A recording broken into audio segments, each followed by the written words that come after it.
Good afternoon, data community, and welcome back to downtown Los Angeles, California. We're here at Teradata Possible. My name is Savannah Peterson, and really enjoying my day next to Rob Strechay. Rob, have we had as many fun guests on before in a show as we've had today? I don't know. It'd be tough. It's a tough comparison, that's for sure. They're making it tough to compare to today. You're such a diplomat. I know. This has been a lot of fun. And speaking of fun, we have two really fun guests sitting here on the desk with us. Pranay and Vedat, thank you so much for taking time today. Thanks for having us. This has got to be a wild week for both of you, getting to see your customers, your community, your teams. Vedat, what does it mean for you to be here this week? It is a great experience to get to know multiple people, not only from our client side, but also our partners, as well as analysts and other prospects. So multiple industries, you get to know different people from different industries and background. That's been amazing. Yeah, and a big piece of what we've been talking about in getting to know that is that people are always inquisitive about how they get value out of their data and how they're creating value with their data. A lot are leaning on AI as, this is the holy grail for doing that. AI has been around for more than a minute now. So how do you see it with the customers, and how have the customers really been leaning into creating value with their data? Yeah, when you said, AI has been around for a long time, of course, I am an AI practitioner myself, so I did my PhD and worked in multiple industries and companies and trying to get AI and machine learning to value. So I know the challenges, what I went through. I have successes, I also have failures, and I can relate to it really well. And that's why, business value is the most important thing for AI. Unless you can show that the cost savings or revenue increases more than the investment, then there's no point. That's why we purposefully defined our trusted AI as the way that people, data and AI work together with transparency to create value. And when I explain this, I usually start at the end, because the value is the ultimate goal that you need to achieve, that you need to have cost-effective, innovative, and performant AI in production. And the way that to achieve that goes through transparency and people. So business value, the most important thing for AI. Absolutely, and the ability to, like you said, we talk about making AI real. It's not real until it's out in the wild, and my mom's interacting with it and getting some benefit and value add from it, not just in these POC use cases like we've been talking about. Speaking of value, CX is a big space here for AI. One of the earlier verticals of adoption within organizations or groups within organizations. We haven't had a chance to talk about it, but you have a custom complaint analyzer, correct? Yeah. Can you tell me about that? Yeah, sure. So first of all, thanks for having me on your channel. Our pleasure. Right. And I think the AI is impacting quite a lot in this customer experience kind of scenario. And we have been developing a customer complaint analyzer, and we have also found a lot of insights into it. So for any customer, the top things, what he has on his mind is to resolve his problems, right? Mm-hmm. You as a customer, you may be interacting with your banks, with your retailers, but for you, the most important is, is my problem getting solved or not? Right. Yeah? And many of the customers would even walk away from a brand just after one bad experience, right? And to give you some statistic behind this, if you take the US financial industry, most of the banks, they receive about 1 million complaints just in a span of like 2 or 3 months. And this data is coming from CFPB, which is this Consumer Financial Protection Bureau. And you can imagine the volume, but also the types of complaints. You can have complaints which is coming from text format. You can have complaints which is coming in a voice format. People complain about simple things like, my credit card is not working.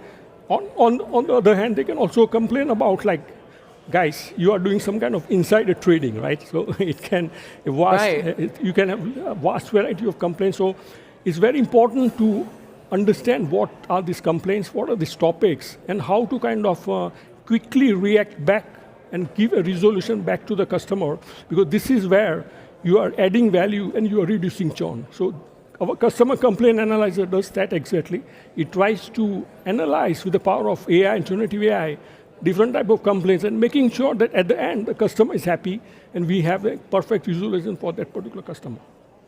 I can really see that helping out in volume. I mean, 1 million complaints in a quarter is what you just said there, which is pretty nuts. Yeah. How long does it take you to tune a model like this or to come up with that solution? I'll keep it with you, Pranay, just for a second. So what we are currently doing is most of the time it goes in the data preparation, because we have to combine voice data, we have to combine text data.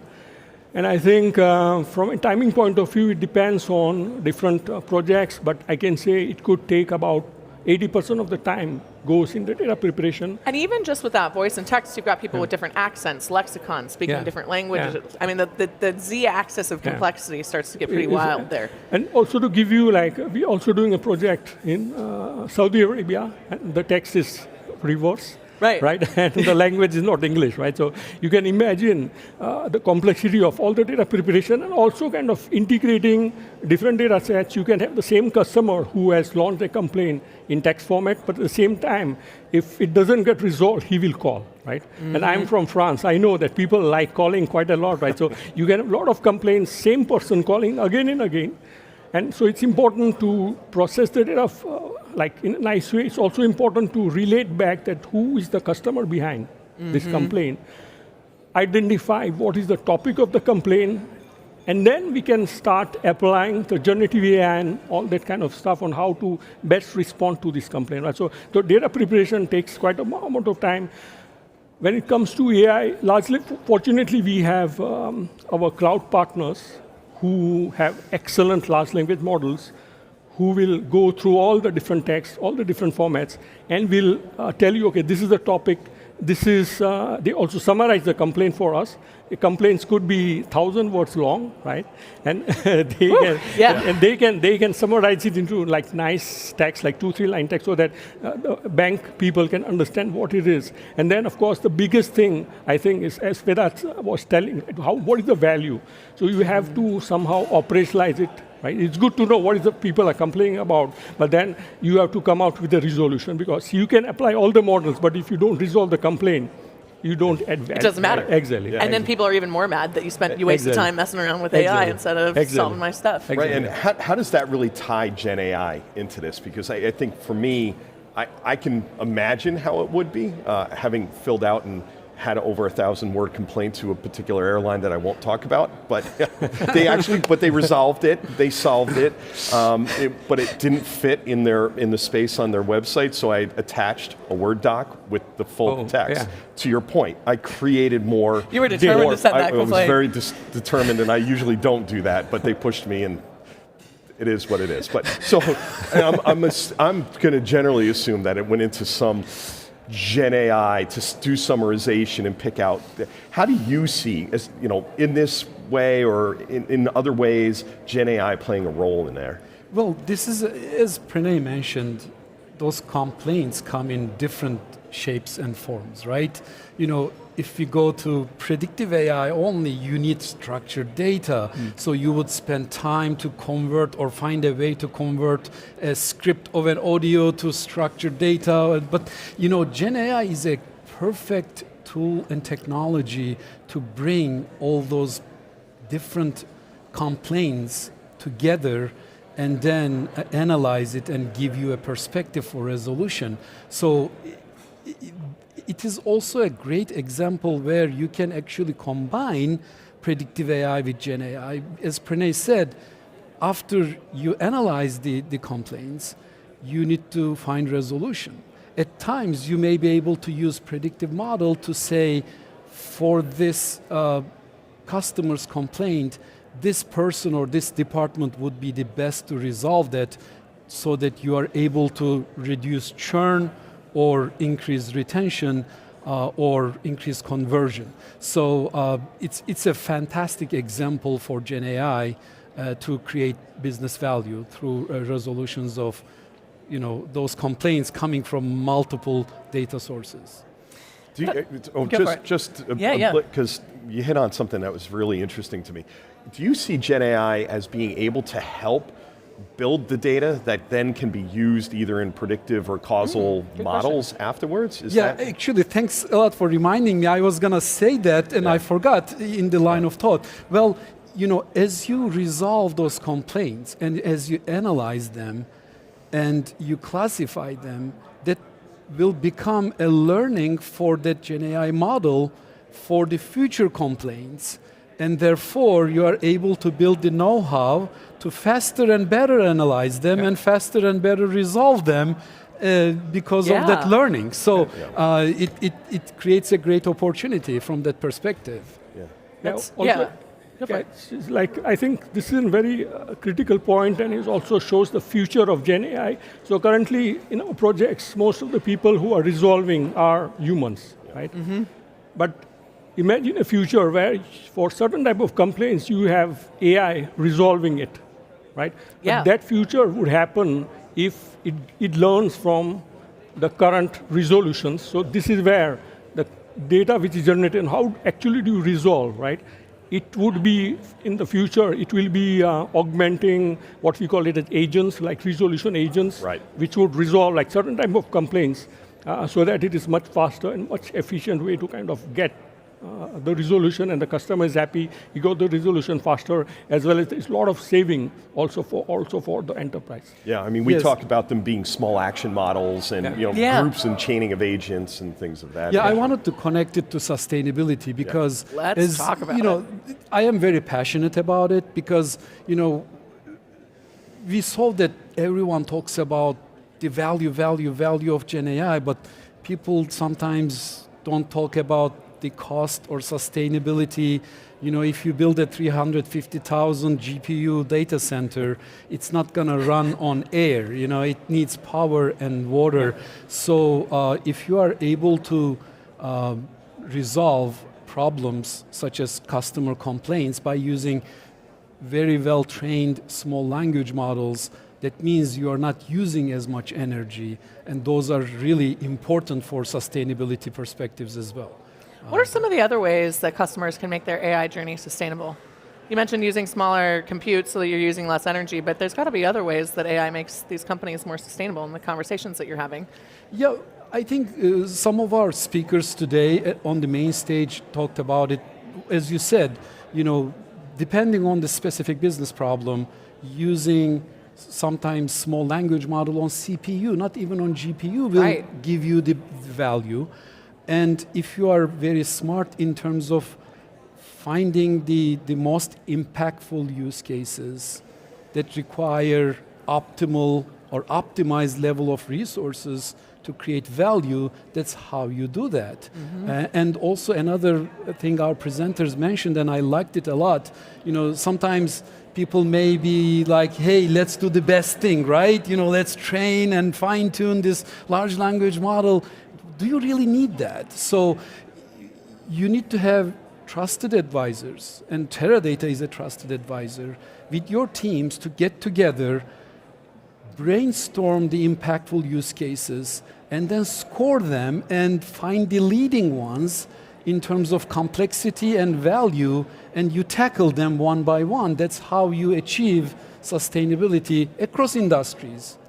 Yeah, and I think one of the things about being sustainable is not moving things around all the time. And how do you really achieve, because like you said, the data is multimodal, right? It's not just text, it's not just video or voice or what have you. How do you see that, how does Teradata really bring that together?